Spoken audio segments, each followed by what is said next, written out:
जी बहुत बहुत स्वागत है हमारे स्टूडियो में एक बार फिर से। योगी जी, आज हम आपसे जानना चाहेंगे उस सर्दी के बारे में जो कि होती है पित्त की वजह से। सबसे पहले तो ये बताइए, पित्त की वजह से सर्दी हुई है ये हमें कैसे पता चलेगा? सबसे पहले हम अपने जब भी सर्दी लगी हो हम अपने स्वरों को चेक करते हैं, अर्थात नासिका को देखते हैं कि बाईं नासिका ज़्यादा अच्छी चल रही है, दाईं चल रही है। बीमारी के टाइम पे अगर हमारी दाहिनी नासिका हल्की चल रही है और उससे श्वास लेने में हमको सुविधा हो रही है दाईं तरफ से, बायां बंद है, तो हमको ये मानना चाहिए कि सर्दी का कारण पित्त है। पेट हमारा गर्म हो गया है, उसके कारण से ऊपर कफ बढ़ गया है।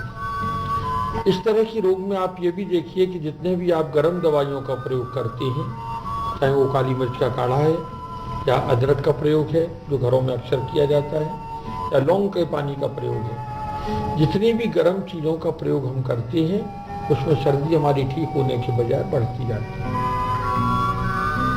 ऐसे में हम गर्म दवाइयों का प्रयोग नहीं करके ठंडी दवाइयों का अगर प्रयोग करते हैं या प्राणायाम करने हम जाते हैं, योग में जाते हैं, तो शीतली प्राणायाम का प्रयोग अगर हम करते हैं या चंद्रवेदी प्राणायाम हम करते हैं या वाम भस्त्रिका हम करते हैं, बाईं तरफ से कपालभाति बाईं नासिका से हम करते हैं, तो उसमें आप देखिएगा तुरंत आपको लाभ मिल जाए। सबसे बड़ी चीज है पहचानने की भाई सर्दी का कारण कफ है या पित्त है। इसके कुछ लक्षण आपको और मालूम पड़ते हैं। अगर आप देखते हैं कि जब पित्त से आपकी सर्दी आई हुई है तो आप देखिएगा थोड़ी सी झुंझलाहट बढ़ जाती है, कुछ थोड़ा सा क्रोध भी बढ़ जाता है, और खास करके क्रोध जब भूखा रहने का वो रहता है, भूख लगती है और उस टाइम आपने खाना नहीं खाया है तो उससे गुस्सा आपका और बढ़ जाता है। इसके अलावा ज़्यादा नमक खाने की इच्छा होती है, चटपटी चीज़ें खाने की इच्छा होती है, आपके प्यास भी आपको ज़्यादा लगती है, पानी पीने की इच्छा भी ज़्यादा होती है, और जब ज़्यादा पानी पीते हैं तो उसमें पेशाब भी आपको ज़्यादा होती है। तो अगर इस तरह के लक्षण आपको दिखाई दे रहे हैं सारे तब आपको गर्म दवाइयों का प्रयोग न करके ठंडी चीज़ें जैसे कच्चे आलू का रस है, कच्चा आलू का रस जो है वो पित्त को मारता है, लाभकारी है। इसके अलावा गर्म दूध की बजाय अगर आप ठंडा दूध लेते हैं, चिल्ड दूध लेते हैं, तो वो भी पित्त को मारता है, और ऐसी बीमारी अगर पित्त का रोग है तो उसमें लाभकारी होता है। यानी आप कह रहे हैं योगी जी की सर्दी अगर आप हो तो आप चिल्ड ही दूध लीजिए?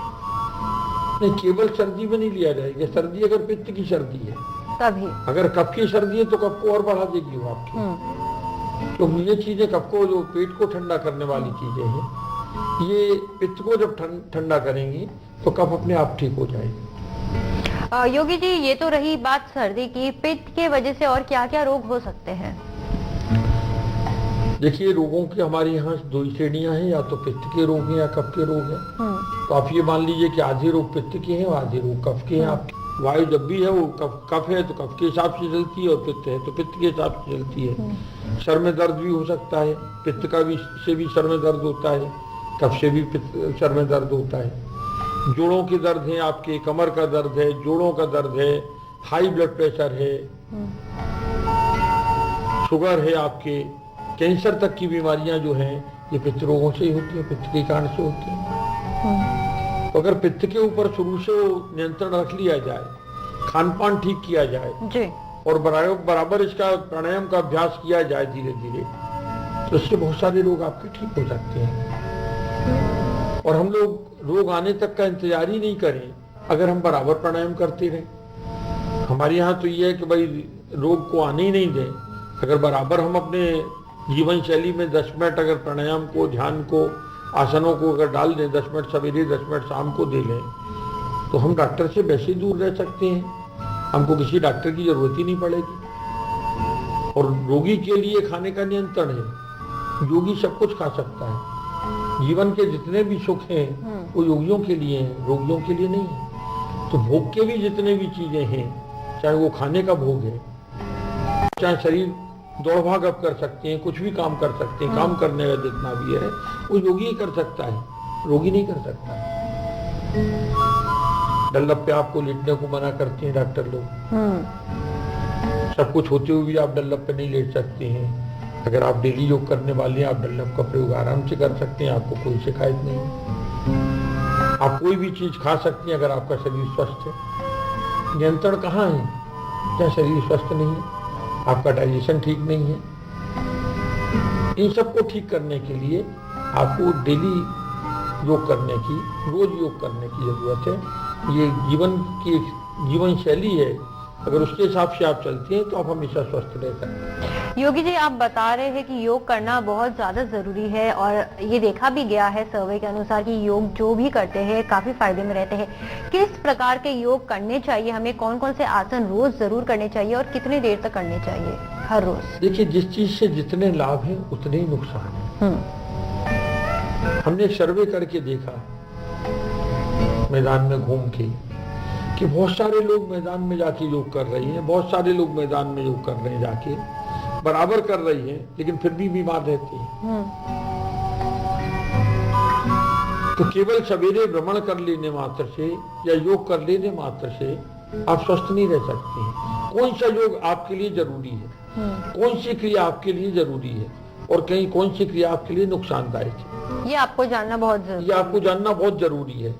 तो इसके लिए जब तक आपके पास विशेषज्ञ नहीं होंगे जो तय करें कि आपको क्या करने की जरूरत है और क्या करने की जरूरत आपको नहीं है।